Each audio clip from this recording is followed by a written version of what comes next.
Welcome to the Lowell Area Historical Museums along Main Street, a past and present history of the Lowell business community.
Welcome to the Lowell Area Historical Museums along Main Street, where we explore the past and present history of the Lowell business community.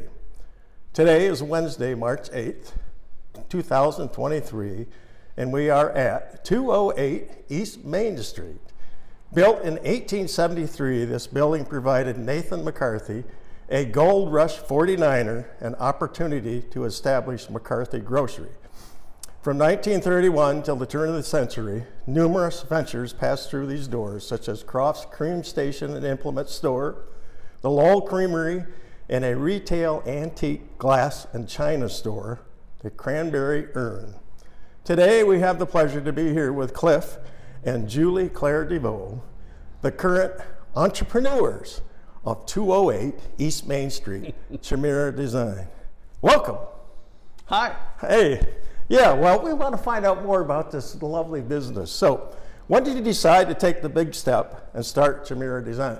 Well, we officially opened in November. We opened in time for Christmas through Lowell. That was our goal. And it's kind of funny when I think back on opening day, it was pretty haphazard in here, but the people of Lowell were very forgiving. As we always are. Well, when we first opened, there were no art galleries in town, and Liz Baker put us together with David Davis from Lowell Arts. Julie had known David before as well, and he helped us get artists. At one time, I think I had artwork from 42 different people stuffed in this little store. I look back on how it looked then. We had shelves running sideways. We had artwork hanging all the way up to the ceiling. It was almost comical. And then as things expanded on Main Street and some art galleries opened up, we just concentrated on jewelry. How would you describe your business? How would you do? Well, we are an actual mom and pop. We don't have employees. We do have a guy that comes in, Jerry, comes in once a week to help us with repairs because we're very busy. We've been here for 20 years, and we are a full-service jewelry store. By that I mean we do repair work, ring sizing, chain soldering, stone replacement, watch batteries. I do a ton of watch battery business. So that's what we're called, as a full-service jewelry store. What makes you kind of talked about the unique part, but I also read on your website about CAD design and stuff you do here, and different, how to lay out stones or however it works. One of the things we do a lot of is people will inherit jewelry from their aunt or mom or grandma, and it's dated styles, or they'll have multiple rings and they'll say, hey, I want to combine all these diamonds into one ring, or can you make me a pendant out of grandma's engagement ring? I already have a ring, I don't want another one. So we do a lot of that kind of thing. I read on the website that you are diamond certified or some kind of certification. Well, I'm a GIA Diamonds graduate, yeah. And then, so you're kind of the front man here, and then Julie is kind of I read something about she's known as a benchy. What's a benchy? A benchy is what's the cute name for a bench jeweler. And that means she's the one that does, if you need a ring size, you don't want me doing that. If you need stones set, you don't want me doing that. I don't have those. I know you, and I don't think you would. I don't think it would be good that you were a benchy. Did not work out well. So maybe later we'll go back there and where she works, at least get some pictures of what it looks like to be a benchy. She has an impressive array of tools. So so we can show off her bench. Why did you decide to start your business here in Lowell? What was? Well, I was working for a place in Lansing, and I was commuting every day. I was in the jewelry business, and I wasn't real happy. And Julie knew Liz Baker. When they were teenagers, the two of them worked at the Alto General Store. So originally, a friend of mine wanted to open a jewelry store with me, and he wanted to be in the Grand Rapids area, and we started talking with Liz. Well, I realized that probably one of the best ways to ruin a friendship would be to open a business, so I thought I should open one with my spouse so we could ruin our, oh no. Sorry.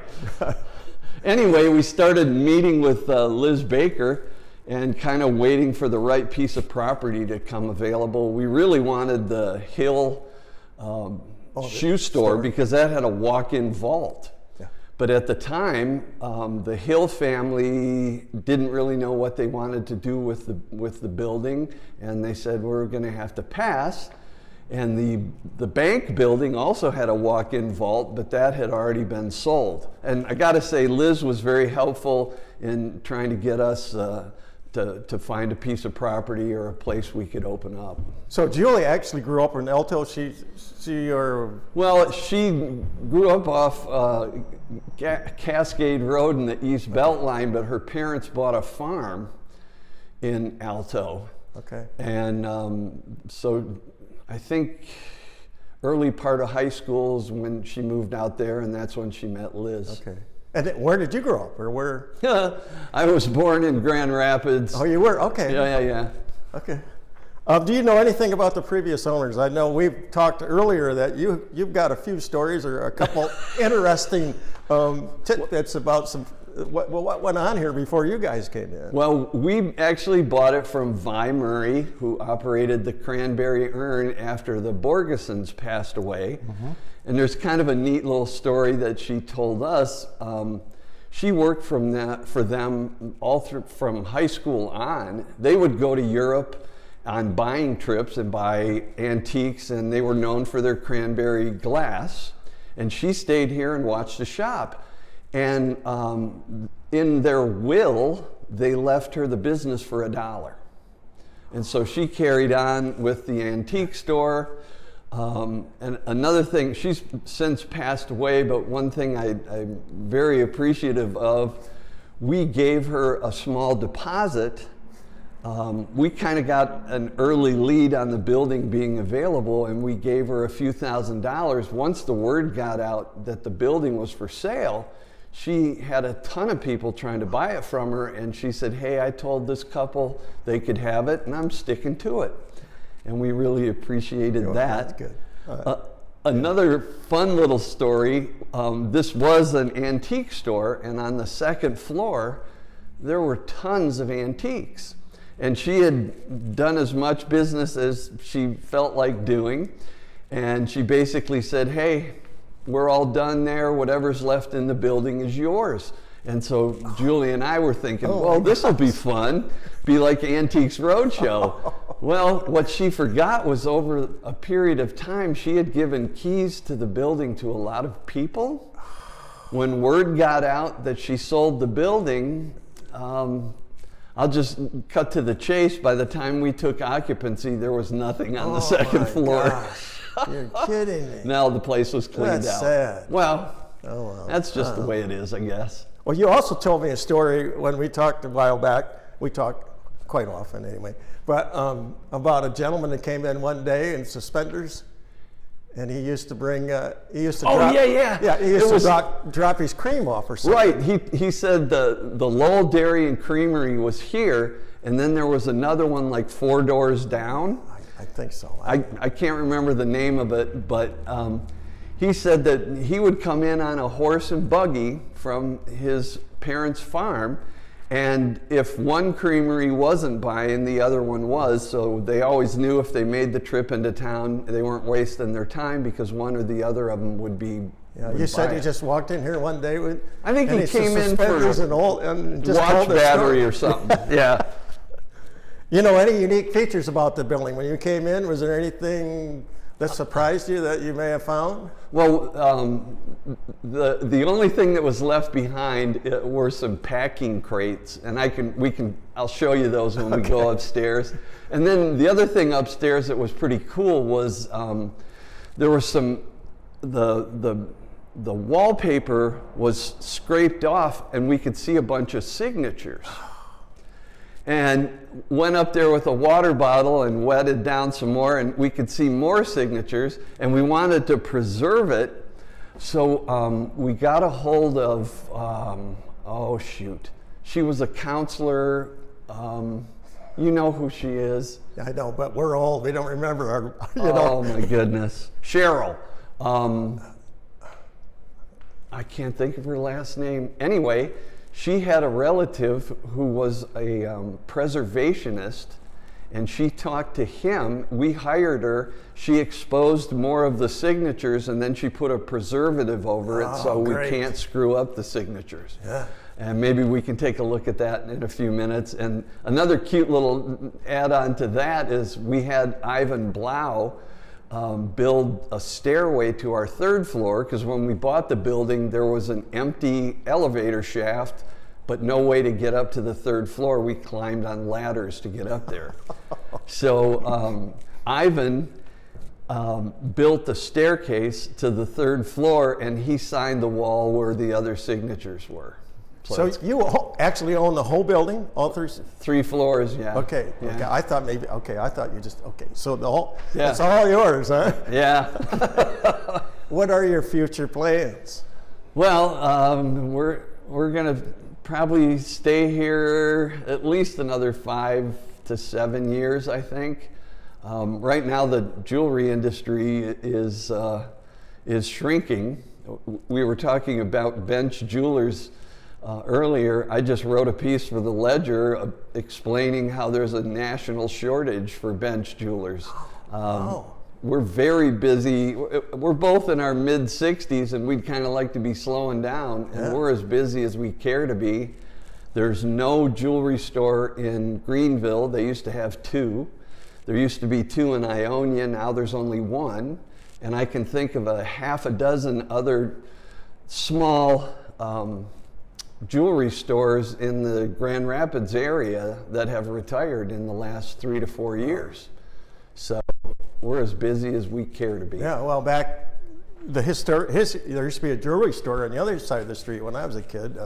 I can't remember the name, but I think there was a couple in town at one time. Well, every small town needs a jeweler for. Yeah, that's true. Yeah, about half our business is repairs. So yeah. Also, when I looked at your websites and noticed that you two are very involved in community projects. You support the music, Lowell Arts. You support. You have a music piece that we'll get to it a little later, but it's really nice that you support the community in many different ways. I think you're on city council. You work with the Sizzling Summer Concert Series. You support Lowell Arts Museum and different organizations in town, which we really appreciate here. So we would like to thank Jack and Julie for sharing their time today with us and look forward to seeing more of their creative works. Make sure you visit their media sites to enjoy Chimera Design Tradition with a Twist. Thanks. The Lowell Area Historical Museum is open Tuesday, Thursday, and Saturday, 1 to 4. You can also visit our website, lowellmuseum.org, to enjoy more along Main Street stories, as well as the Oral History Project. Interviews with Lowell community members. See you along Main Street. Cheers. Hey, we're back in the bowels of Chimera Design here, where the benchy works. This is where Julie does all of her magic. This is where here. the magic happens, Yes. Exactly, Dale. As you can tell, Julie's a little fond of pliers. We have more pliers than Sears and Roebuck. This is where she repairs jewelry and fabricates, makes new jewelry out of old pieces, that kind of thing for people. Awesome. The benchy. A benchy. Cliff loves music, and he has a special spot in the store. Maybe so. He's going to tell us a little bit about it. I know he's got a couple important autographs and all kinds of cool stuff to share. Well, Julie and I both like music very much. We sponsor the gallery concerts, and I'll be involved with the Sizzlin' concerts this summer. This is what I call the Lowell Rock and Roll Hall of Fame. You'll see such local luminaries as the wonderful Ryan Clark. Also, these are things that Julie and I have amassed over the years, and we recently moved, and I put all this stuff in a box, and then I put a couple pieces out, the Chili Peppers. Yeah, you got Anthony's signature Right. on one of them. Well, we actually got that at the Rotary auction a few years ago, and part of the deal was if you were the winning bidder, then Peggy Idema got it autographed. And this is a kind of a fun thing for me. Anthony wrote Cliff on the girl's leg. I have a grandson named Cliff, so when he's old enough to appreciate it, I'm gonna let him have this and tell him Anthony autographed it just for him. He'll say, "Who? Who's Anthony?" Oh, I think he might be into the Chili Peppers. I hope. Okay.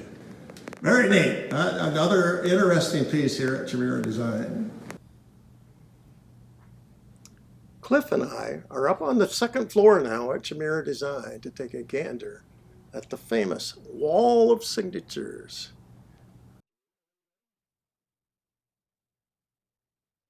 Here we are on the wall here. This one dates back to 1888. Chuck Taylor, and I don't know here what the other ones, but a little bit of Lowell history again.